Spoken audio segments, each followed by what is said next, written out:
INFJs often face silent criticism because they move through the world with an unusual blend of intensity and accuracy that many people cannot fully understand or comfortably engage with. Their presence alone disrupts the social equilibrium, not because they try to, but because their natural way of perceiving life exposes superficiality and emotional dishonesty in settings where most people survive by staying comfortably unaware. When an INFJ walks into a room, they don't simply notice what is happening. They sense what is behind what is happening. They feel the motivations people try to hide and the tensions others pretend not to see. This quiet perceptiveness unsettles people who are used to being unreadable or unquestioned. Silent criticism becomes a shield, a way to push back without confronting the INFJ directly. Much of the criticism remains unspoken because INFJs provoke reactions that people cannot logically articulate. An INFJ's intuition often reaches conclusions that bypass the standard reasoning process, and they can speak truths or make observations that feel uncomfortably precise. Instead of asking how the INFJ knew something, people retreat into quiet judgment. They may label the INFJ as strange, too intense, or too sensitive, without ever exploring why they feel that way. Their criticism is less about the INFJ's behavior and more about the unsettling mirror the INFJ inadvertently holds up. People sense themselves being seen too clearly, and that kind of vulnerability often invites silent resentment. If you want to truly understand yourself and unlock your full potential as an INFJ, check out the INFJ Purpose Compass today. The link is in the description of this video. Another reason INFJs attract silent criticism is that their emotional depth isn't performative. Many people use emotional expressions socially, to bond superficially, to manipulate situations, or to maintain a certain image. INFJs don't do this. They feel deeply, communicate sincerely, and connect with intention. This sincerity threatens environments built on surface-level interactions. When people realize the INFJ isn't participating in the unspoken social dance of half-truths and emotional masking, they sometimes perceive it as judgment, even when the INFJ is simply being authentic. Because confronting authenticity directly requires self-reflection, many people choose the easier route, quiet critique from a distance. INFJs also face silent criticism because they often excel in areas others struggle with, yet they do so without appearing to try. Their insights, creativity, empathy, and ability to read patterns give them a kind of quiet competence that can irritate people who rely on outward displays of effort or authority. The INFJ doesn't seek attention, but their natural gifts can unintentionally overshadow others, especially in emotional or interpersonal situations. Silent criticism becomes a passive way for people to reassert a sense of control or superiority when they feel outmatched by someone who isn't even competing. Social misunderstanding plays an enormous role as well. INFJs are often introverted but not withdrawn, empathetic but not easily manipulated, kind but not naive. This nuanced combination confuses people who rely on predictable social categories. Instead of trying to understand INFJ complexity, many reduce them to simplistic labels: aloof, overthinking, mysterious, or too quiet. When people cannot neatly categorize someone, they may compensate by privately criticizing what they cannot define. Much of this criticism remains silent because it is rooted in confusion rather than evidence. People simply don't know how to articulate why the INFJ feels different. Another source of silent criticism comes from the INFJ's boundaries. Despite being empathetic, INFJs are not emotionally available to everyone. They invest deeply in a select few, and they know when to retreat to protect their energy. People who expect constant access to others, emotionally or socially, can take offense to the INFJ's selective openness. They may not voice out this frustration, but internally they criticize the INFJ for being distant, closed off, or hard to read. The INFJ's boundary setting disrupts the expectation that empathy means unlimited availability, and rather than confronting this misconception, people criticize from the shadows. INFJs also carry an internal moral compass that is extremely difficult to shake. They operate with a sense of integrity and purpose that can unintentionally expose the lack of alignment in others. When an INFJ refuses to gossip, engages in meaningful work, or stands firm on a value, it can make others feel subtly inadequate. Instead of acknowledging this discomfort, people often project it outward in silent critique. They may feel that the INFJ thinks they are better than others, even though INFJs rarely judge people harshly. The truth is simply that INFJs hold themselves to high inner standards, and people sometimes misinterpret this internal discipline as an external judgment. There is also something inherently enigmatic about INFJs that invites speculation. Their thoughts run deep, but they rarely reveal everything they're processing. Their emotions are strong, but they often express them with restraint. Their insights are profound, but they choose carefully when to speak. This aura of quiet depth can create insecurity in people who rely on transparency for comfort. When someone doesn't know what an INFJ is thinking, they may fill the silence with assumptions, and these assumptions often lean negative. Silent criticism becomes a way of resolving the discomfort of not knowing. INFJs also face silent criticism because they often see potential in others that people are not ready to embrace. They encourage growth, healing, and authenticity, but growth can be painful, and authenticity can expose long-avoided truths. People rarely criticize the INFJ's intentions openly because the INFJ's insights are often accurate. Instead, they quietly push back against the INFJ's influence, misunderstanding it as pressure or intrusion. The INFJ's desire to help is rarely forceful, but for someone clinging to their comfort zone, even gentle insight can feel threatening. INFJs face silent criticism simply because they are rare. The world is built around the majority's way of thinking, socializing, and processing information. INFJs naturally diverge from these norms, which makes them intriguing but also easy targets for quiet misunderstandings. Most people have never met someone who thinks the way INFJs do. Instead of celebrating that difference, many react with quiet suspicion. Silent criticism becomes a way of managing the unfamiliar without confronting it directly. The point is, INFJs face so much silent criticism not because they're doing something wrong, but because they awaken emotional and psychological realities that many people would rather leave untouched. Their depth exposes superficiality. Their intuition reveals hidden motives. Their authenticity challenges facades. Their boundaries disrupt entitlement. Their insight encourages growth, and their rarity defies easy categorization.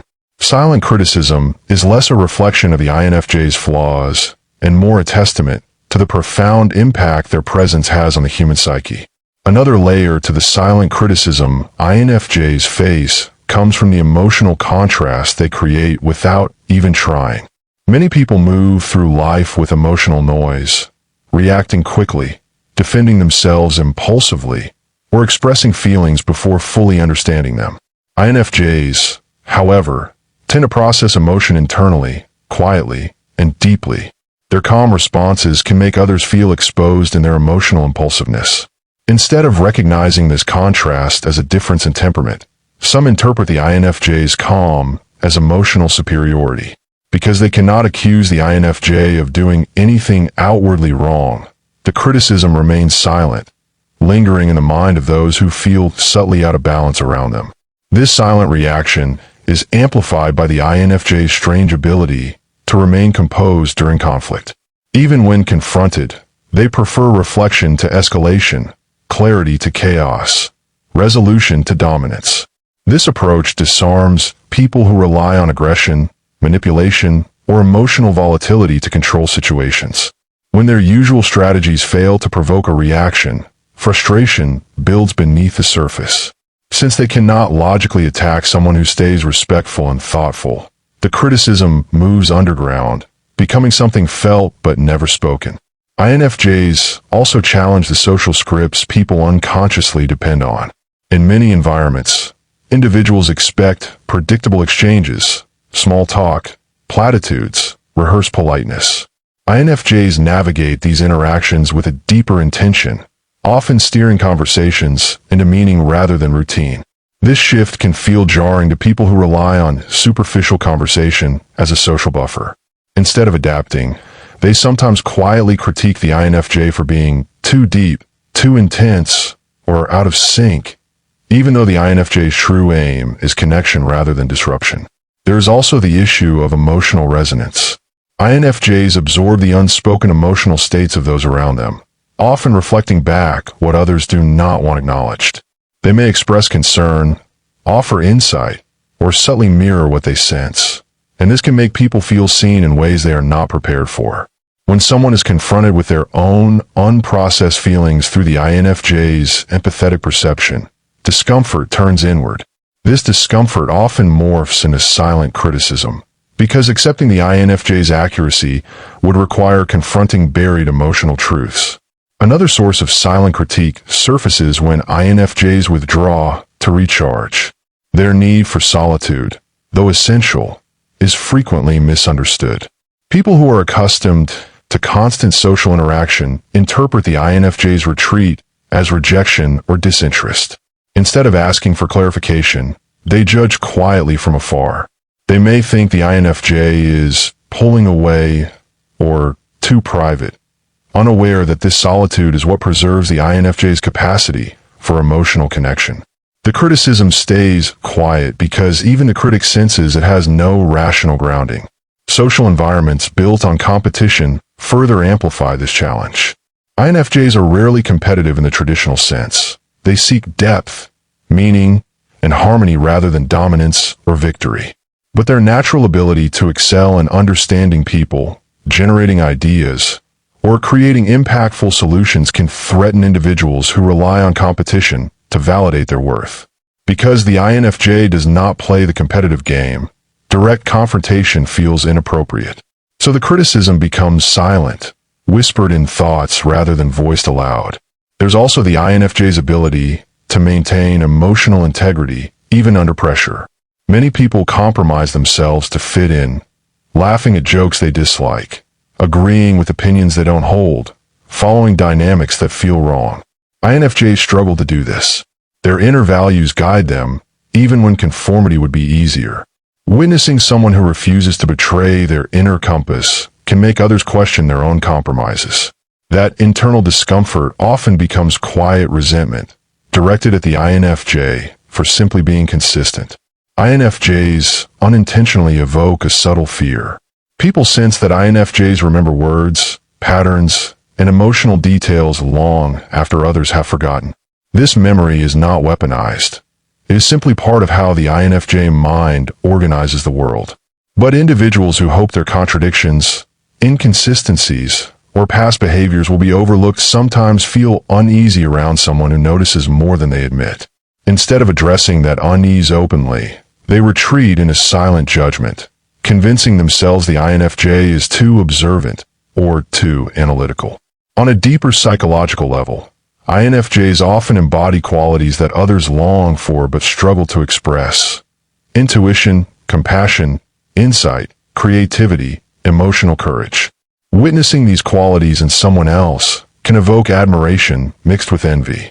People do not criticize INFJs openly because they cannot justify hostility towards someone who is kind, reflective, and sincere. But silent criticism gives them a way to manage the dissonance between who they are and who they wish they could be. Even the INFJ's ability to form deep one-on-one bonds contributes to the silent criticism they receive. When an INFJ truly connects with someone, the connection is profound, secure, and transformative.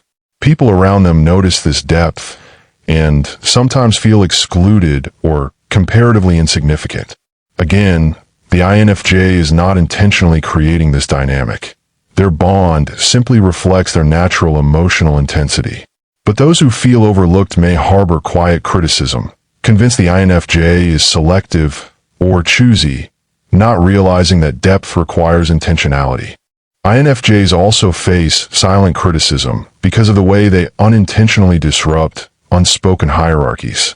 In many social or professional settings, people rely on roles. Who is the loud one? Who is the leader? Who is the agreeable follower? INFJs don't challenge these systems openly, but their quiet confidence and perceptive presence subtly level the field. They don't defer to authority simply because it is authority. They respond to authenticity, competence, and integrity.